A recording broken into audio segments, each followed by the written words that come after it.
નમસ્તે વિદ્યાર્થી મિત્રો, આજે આપણે ધોરણ 4 વિષય પર્યાવરણ જેમાં પાઠ 15 બજારથી ઘર સુધી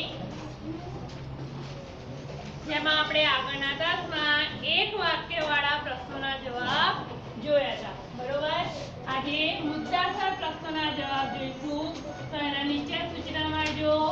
મુદ્દાસર પ્રશ્નોના જવાબ લખો. પહેલો છે ઋતુ પ્રમાણે લીલા શાકભાજી અને ઋતુ પ્રમાણે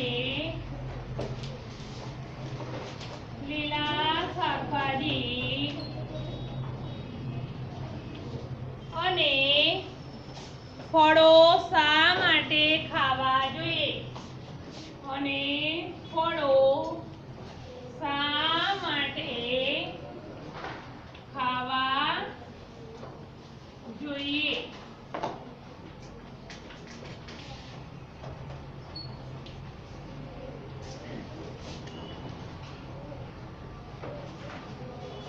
લખીશું જવાબ. લીલા શાકભાજી અને ફળોમાંથી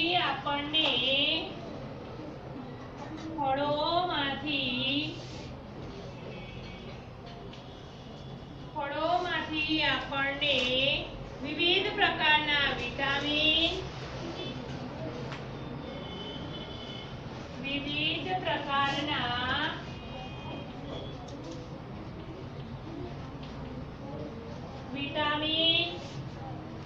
ખનિજ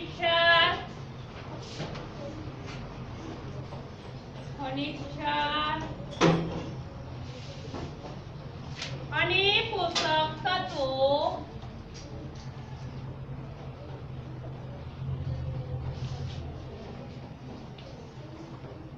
મળી રહે છે.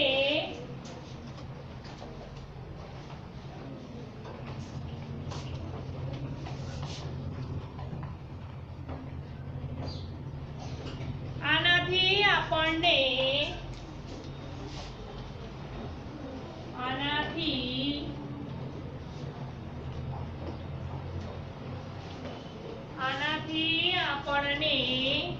રોગો સામે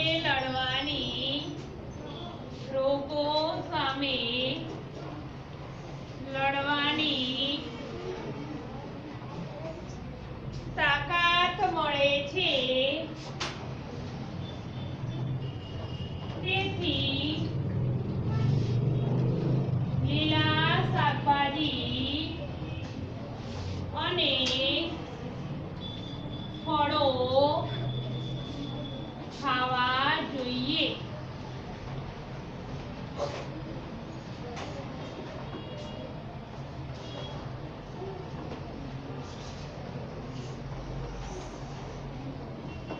વૈશાલીના પિતાજી સવારે વહેલા. બીજો પ્રશ્ન છે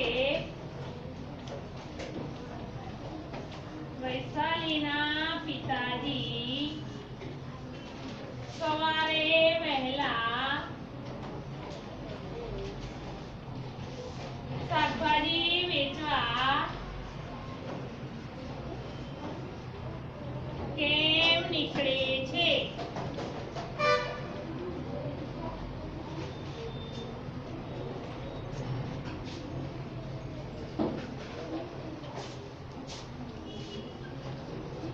તો કે વૈશાલીના પિતાજી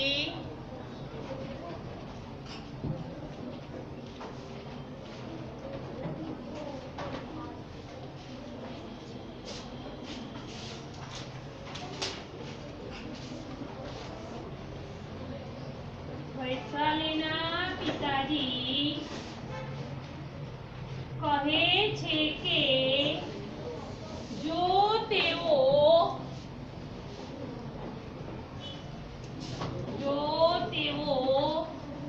મોડા પડે તો રોજના ગ્રાહક બીજા પાસેથી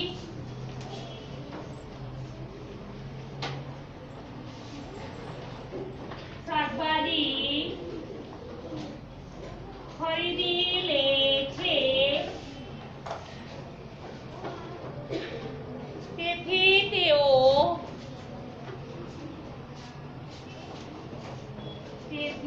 તેઓ વહેલા શાકભાજી વેચવા નીકળે છે.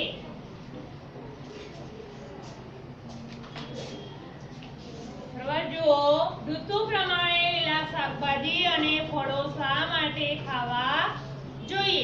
તો કે છે લીલા શાકભાજી અને ફળોમાંથી આપણને વિવિધ પ્રકારના વિટામિન, ખનિજ ક્ષાર અને પોષક તત્વો મળી રહે છે.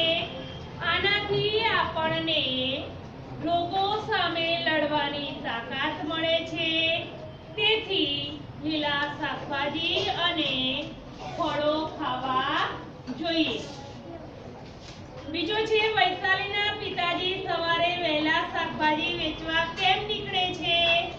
તો લખો જવાબ કે વૈશાલીના પિતાજી કહે છે કે જો તેઓ મોડા પડે તો રોજના ગ્રાહક બીજા પાસેથી શાકભાજી ખરીદી લે છે. તેથી તેઓ વહેલા શાકભાજી વેચવા નીકળે છે.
વૈશાલી અને તેનું કુટુંબ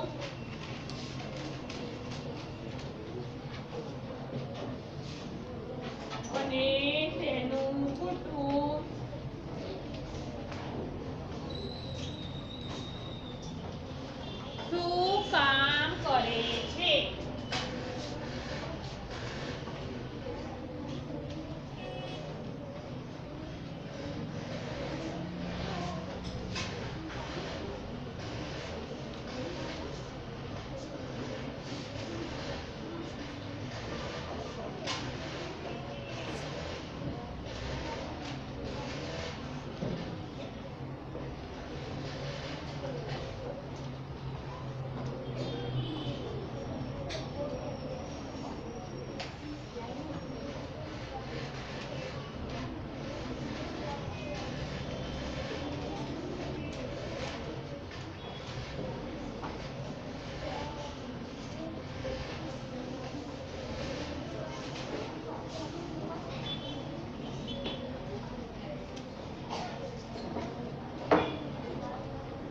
વૈશાલી અને તેનું કુટુંબ સવારે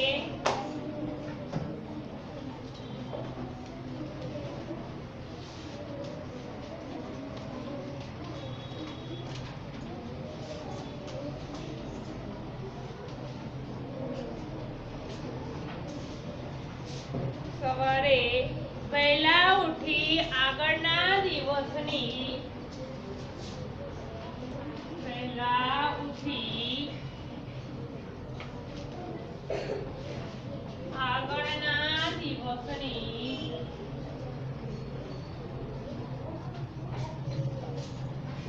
શાકભાજીને કોથળામાંથી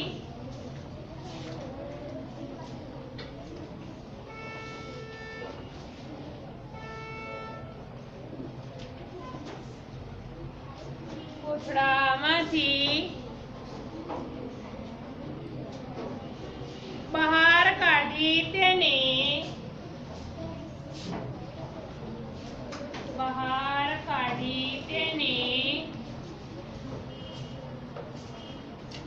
વ્યવસ્થિત ગોઠવવાનું કાર્ય કરે છે.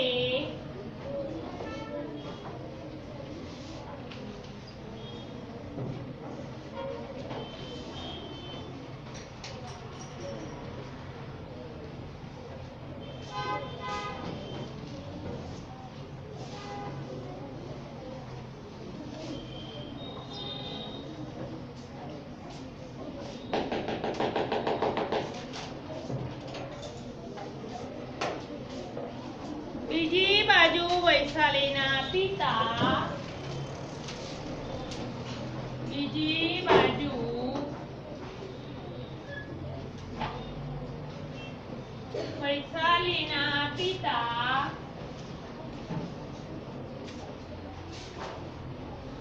અને ભાઈ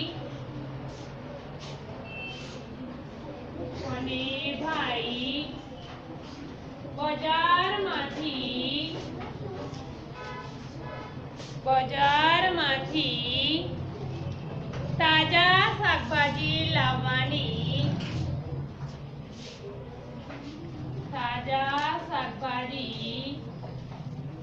લાવવાની તૈયારી કરે છે.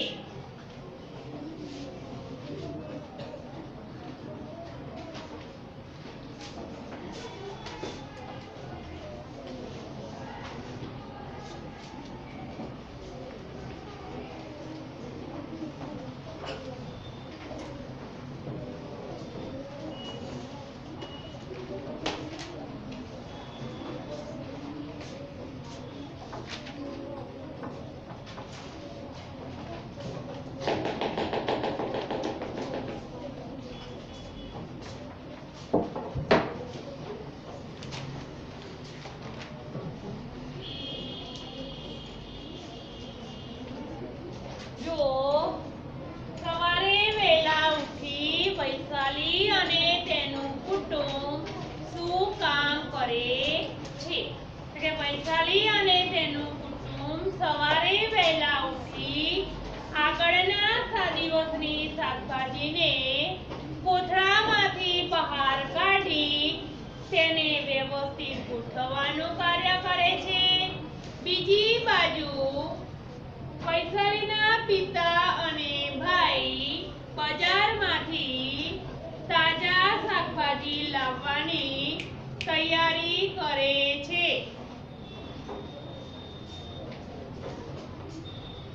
હવે બીજો પ્રશ્ન છે આગળ. ફળો અને શાકભાજીને ખાતા પહેલા સ્વચ્છ પાણીથી શા માટે ધોવા જોઈએ? તો એ પ્રશ્નનો જવાબ જે છે હું લખાવતી નથી, અહીંયા તમને સમજાવી દઉં છું. કદાચ વર્કશીટમાં પૂછાય કે પેપરમાં પૂછાય તો તમે પણ એ પ્રશ્નનો જવાબ તમારી રીતે લખી શકો છો. બરોબર? કે ફળો અને શાકભાજી હોય છે એને આપણે શા માટે સ્વચ્છ પાણીથી ધોઈએ છીએ? તો તમે તમારા મમ્મી લાવતા હશે શાકભાજી તો પહેલા ધોવાનું કામ કરે છે ને, ડાયરેક્ટ વઘારી દે છે, નથી વઘારતી. બરોબર? એટલે પહેલા ધોવે છે અને પછી જ વઘારે છે. તો આપણે લખી શકીએ કે ફળો અને શાકભાજીનો પાક ખેતી વખતે તેના ઉપર જ્યારે કે ખેતરમાં એનો પાક થાય ને ત્યારે તેના ઉપર જંતુનાશક દવાઓ છાંટવામાં આવે છે. વળી તેના ઉપર માટી પણ ચોંટેલી હોય અને કચરો પણ ચોંટેલો હોય છે. અને આવા ફળ અને શાકભાજીને જ્યારે આપણે ઘરે લાવીએ છીએ ત્યારે બરાબર પાણીથી ધોયા વગર જો ખાઈએ તો એ બધો કચરો ક્યાં જાય? આપણા પેટમાં જાય. બરોબર? અને જંતુનાશક દવા જે પણ છાંટેલી હોય એ બધું શું થાય? આપણા પેટમાં જાય ને. એટલા માટે આપણે સ્વચ્છ પાણીથી એને ધોવા જોઈએ. હવે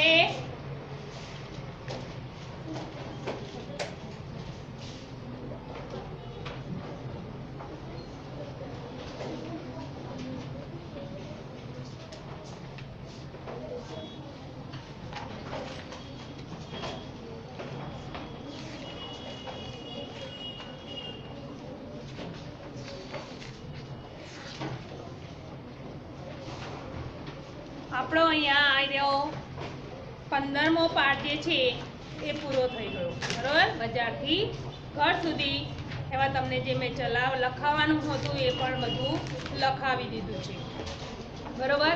હવે આપણે આગળ પાઠ 16મો જે છે એ જોઈશું।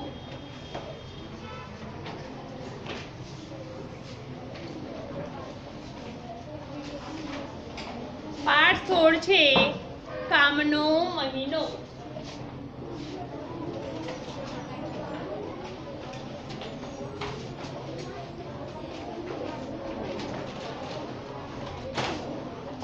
પાઠમાં ધ્યાન લો કે આપણી આસપાસ એ આપણને ઘણા બધા પક્ષીઓ અને પ્રાણીઓ જોવા મળતા હોય છે બરોબર।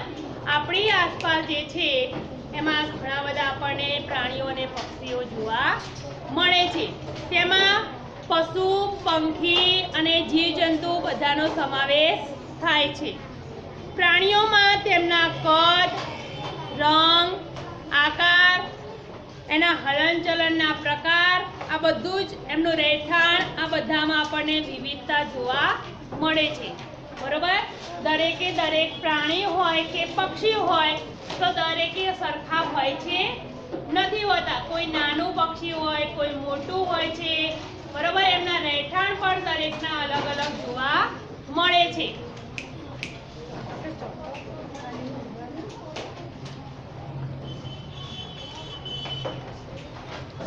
પછી એમની જે ખાવાની જે રીત હોય એ પણ અલગ હોય છે બરોબર। એટલે બધી જ વસ્તુઓમાં આપણને એમના વિવિધતા જોવા મળે છે। પ્રાણીઓના શરીરના અંગોમાં પણ આપણને વિવિધતા જોવા મળે છે। જેમ કે કેટલાક પ્રાણીઓને પૂંછડી હોય તો કેટલાકને સૂંઢ હોય, કેટલાકને 2 પગ હોય તો કેટલાકને 4 પગ હોય તો કેટલાકને પગ પણ હોતા નથી, કેટલાકને ચાંચ અને પાંખો હોય છે તો કેટલાકને શિંગડા હોય છે બરોબર। એટલે આવી રીતે આપણને શરીરના અંગોમાં પણ વિવિધતા જોવા મળે છે। પ્રાણીઓની ખોરાક લેવાની જે રીતો હોય છે એ પણ કેવી હોય છે અલગ અલગ હોય છે બરોબર। પ્રાણીની જે ખોરાક લેવાની રીત હતી એ પણ કેવી છે દરેકની અલગ અલગ હોય છે। કેટલાક પ્રાણીઓ મોં વડે ખાતા હોય છે તો કેટલાક જીભ વડે પણ ખાતા હોય છે। કેટલાક પ્રાણીઓ ચાંચ વડે ખોરાક લે તો કેટલાક સૂંઢ વડે પણ ખોરાક લેતા હોય છે તો કેટલાક પ્રાણીઓ આગળના 2 પગ વડે ખાય તો કેટલાક પ્રાણીઓ પોતાના 2 પગ વડે ખોરાકને પકડીને ખાતા હોય છે। આવી રીતે તેમના ખોરાક ખાવાની જે રીતો હોય છે એ પણ અલગ અલગ જોવા મળે છે।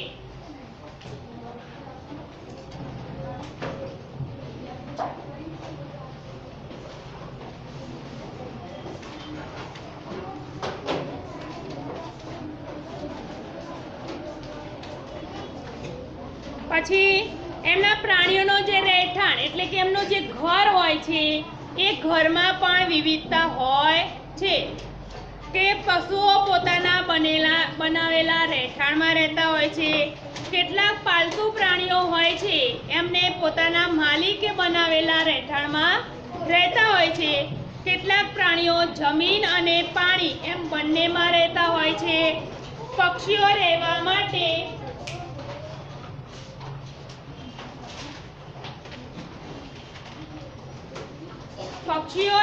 માટે એ ઈંડા મૂકવા માટે વિવિધ પ્રકારના માળા બનાવતા હોય છે।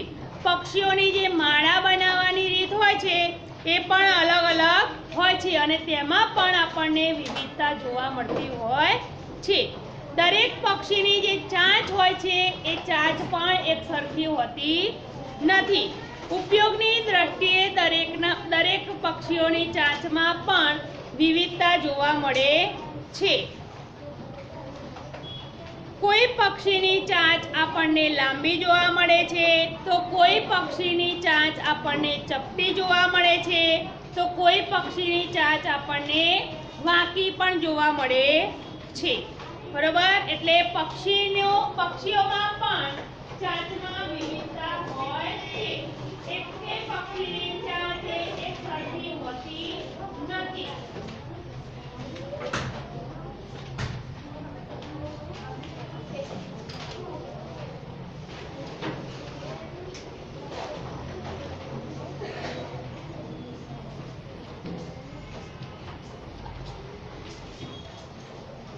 પછી પ્રાણીઓ જે હોય છે એ પ્રાણીઓમાં પણ દાંતનો ઉપયોગ એ શેના માટે કરે છે? તો પ્રાણીઓ પણ દાંતનો ઉપયોગ એ ઘાસ, પાન અને જે કૂણી સરસ મજાની જે ડાળીઓ હોય છે એને ચાવવા માટે કરે, પકડવા માટે કરે છે, ખોરાકને તોડવા માટે કરે છે, ચીરવા માટે કરે છે અને વસ્તુઓને પકડવા માટે એ પ્રાણીઓ પોતાના દાંતનો ઉપયોગ કરે છે.